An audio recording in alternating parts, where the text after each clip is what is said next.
my lovely viewers, and you're welcome back to another episode here on Glean, where you can be rest assured of the daily news, global vibes, and a lot of entertainment to keep your mouth open throughout this moment. Well, we've discussed a lot of things so far, and you're welcome to Glean. If you're coming here for the first time, please, I would love you to subscribe to this channel, because on this platform, what we talk about is politics, and mainly politics here in Nigeria, in Africa, and the globe at large. Well, we're discussing something which is President Buhari has squandered a 27 trillion naira loan with zero improvement in the economy. This was said by Samuel Ortom, that's Governor Samuel Ortom, the governor of Benue State.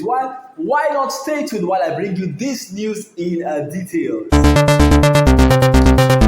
Well, what can you say concerning the statement by Samuel Ortom, the governor of Benue State? Is it really true that the president has squandered the money, or is it really true that the economy of Nigeria is receiving no improvement? What are your thoughts and opinion? Please leave that in the comment section, because I'll be reading that and I'll be getting back to you with facts and details. Well, looking at our basic social amenities like light, like pipe bomb water, like good roads, like good schools, like good hospitals, we can say that the president or this government has not really helped the economy of Nigeria. Well, we saw recently that the government launched a railway station in Lagos, and some other things that they have done within this their let's say 6 years of being in office, but what they have done is nothing compared to what they can actually do to better this country.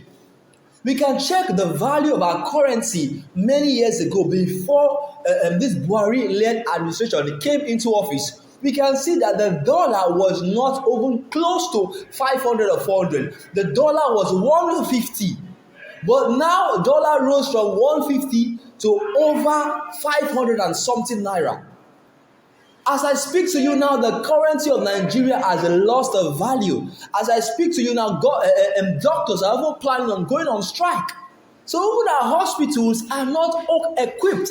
Our schools are poor, our roads are dead trap, and so many other bad things are still happening in our country.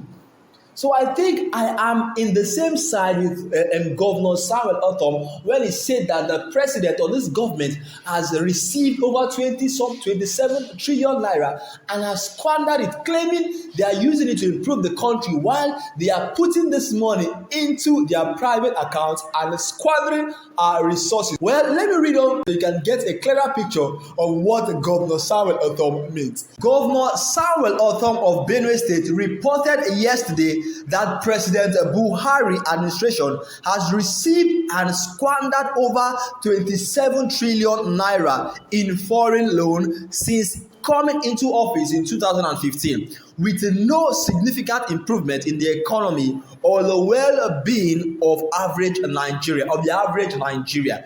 Governor Ortom made the claim while fielding questions from journalists at the Makurdi airport after returning from a meeting of the People's Democratic Party (PDP's) Governors Forum held recently in Akwa Ibom State.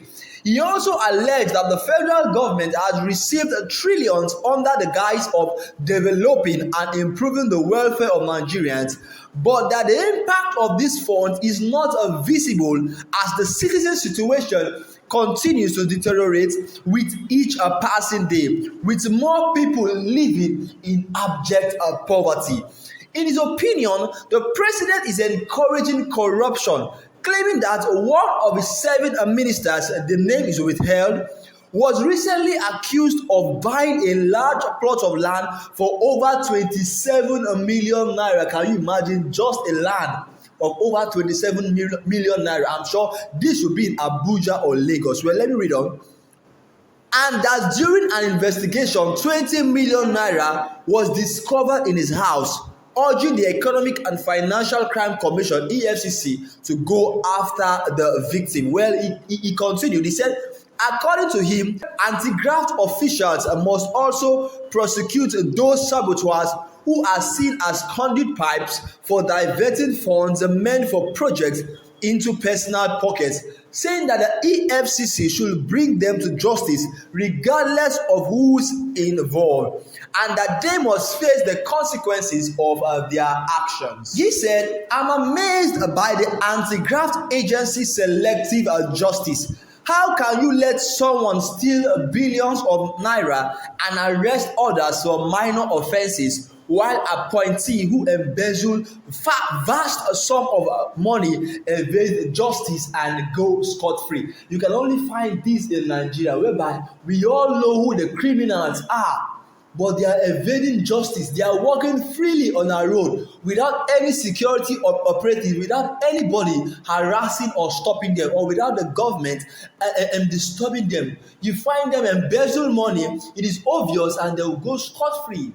But you find people, the minorities, people that don't even commit crime, people that are just protesting on the road, carrying placards, you find them in detention. You find the army, police, security operatives chasing them on the streets, disturbing them, shooting at them. This can only be done or found in a country like Nigeria. So I think Buhari government has failed when it comes to securing lives and properties. It has failed when it comes to improving the economy of Nigeria. It has failed when it comes to helping Nigerian citizens. Well, let me read on so you can get a clearer picture of what Governor Samuel Ortom is saying. He said, "Mr. President should urgently warn his appointees to imbibe the culture of treating all Nigerians equally, as opposed to the current situation where segregation appears to trump all other considerations," he said. In a similar vein, Governor Ortom urged the EFCC to be impartial in its handling of cases before him, in order to ensure that all parties receive a fair hearing and justice. Let each petition be judged on its own merits to avoid witch hunts based on political affiliation. Well, this was the word by Governor Samuel Ortom. He was also urging the EFCC to be impartial when it comes to settling cases. Let it be free, let it be fair, not siding one party because of favoritism, or because you want to gain the favor or gain some monetary benefit from the politicians. Governor Ortom has said is right. I wish other governors could be like this when it comes to calling a spade a spade. We hardly find politicians like this in Nigeria, politicians in office like this in Nigeria. When they become governor, when they become senators, they tend to take side with the president. They tend to take side with the current government handling Nigeria, in order to maybe to gain some kind of position after their tenure, or to gain some kind of favor from the president. You find people like the Igbo governors still siding with the president.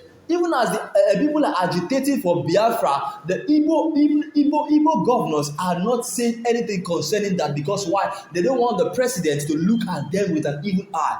But look at the president, or look at the governor of Benue State, coming out to say that the president is squandering funds. And that is the simple truth. Because if you can check the economy of Nigeria, you see that Nigeria has gone down drastically. You can't compare Nigeria now with Nigeria in 2014, when the ex-president Goodluck Jonathan was handling the country. Nigeria has gone down.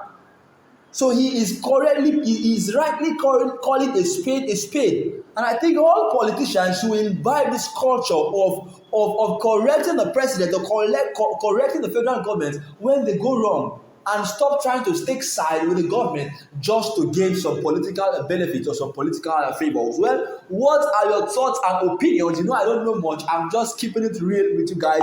You can let us know, or leave your comment in the comment section below. Let us know what you think. Let us know your opinion. You can throw more light on the subject, and also let us discuss and interact down below. Well, if you have stayed till this very minute, I'm so grateful. Thank you for supporting me on this platform. Please, if you are yet to subscribe, hit that subscribe button, because you will do me a very big favor. Hit that subscribe button. Also, there's a bell by the side. Once you hit that bell, you will get notified whenever we drop our daily content. On this platform, you can be rest assured of daily content to keep your mouth open throughout this 30 minutes. So keep on watching Gleanful, and God bless you.